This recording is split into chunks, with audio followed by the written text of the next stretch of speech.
Good evening. Thank you for joining us for Nihi Bisita. Most of the publications we see showcasing our beautiful island to others emphasize the sun, the sand, and the sea. Our travel marketers highlight those things that others see in our island that they like. This is done so successfully that over 1 million tourists visit us each year. In tonight's episode, I thought you would enjoy glimpses of what we see in our island and in ourselves that we like. We see a tradition of harvesting the resources of the sea that has lasted for generations, still being done today. We see the development of sea commerce so essential to our economy. We see defense activities so important to our territorial and national security. We see people sailing for fish and for fun.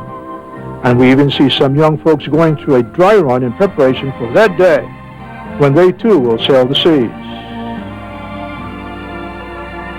But most of the images captured by my lenses over the years depict the sunny disposition of a people in a sunny place. Smiles, smiles everywhere.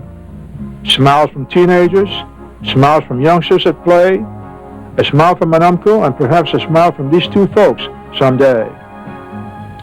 We hope this young lady will keep that smile when she becomes one of the older young ladies in town.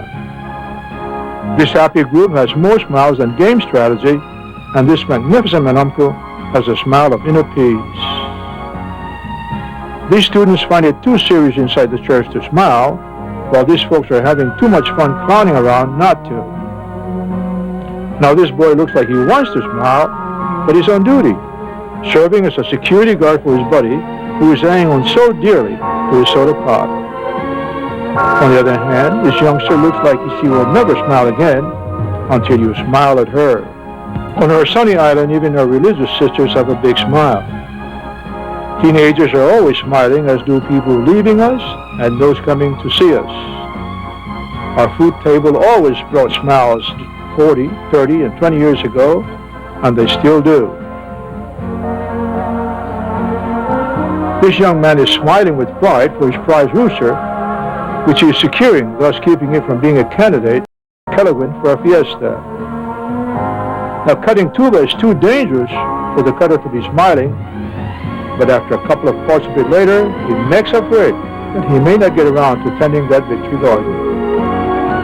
University students smile a lot, except when they're busy taking tests right and left. Now, these happy campers are all smiling for some reason, but the one on the right can't see why. With these ladies, they're just too happy and too pretty not to be smiling.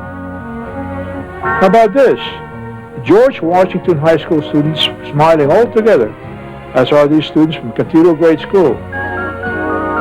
Music does that, especially when the musicians look so familiar.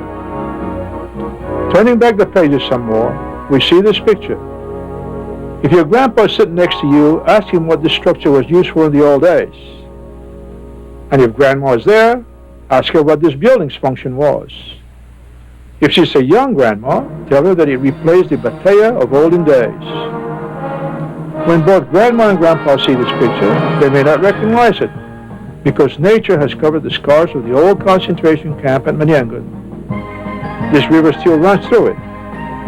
You may not notice it, but your grandma and grandpa are smiling. And for the younger ones who have never seen this, it is a plane with a propeller.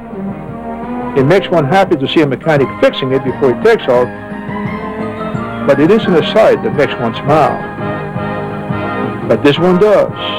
A beautiful ship entering the harbor as this beautiful carrier of another day makes its way through Africa. There are many ways to see our island and us. This is one way, as recorded from time to time by my aging lenses in this sunny place, warm hearts and sunny faces. Mga malefat sumalik, kata imanagogmo ni tanota. Guaho si Ben Blaz, si Jews Mahase.